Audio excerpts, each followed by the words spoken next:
Happy Diwali दोस्तों, स्वागत है हमारे यूट्यूब चैनल पर आप सभी का।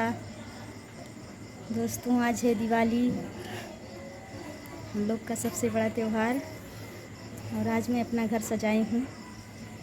देखिए कैसा लग रहा है, कमेंट में ज़रूर बताइए।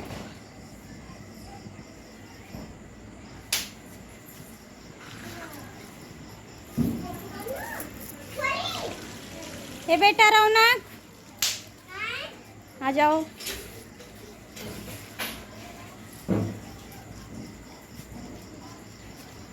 आज मेरा बड़ा बेटा दिवाली के शुभ अवसर पर आप सबको कुछ सुनाना चाहता है।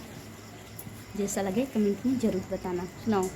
ऐसा डमरू बजाया भोलेनाथ ने, सारा कैलाश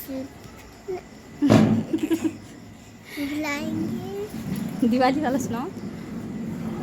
दिवाली वाला। नैना भीगे भीगे जाए, नैना भीगे भीगे जाएं, कैसे खुशी ये छुपाए, राम आएंगे। अकाल मिट्टी मरता काम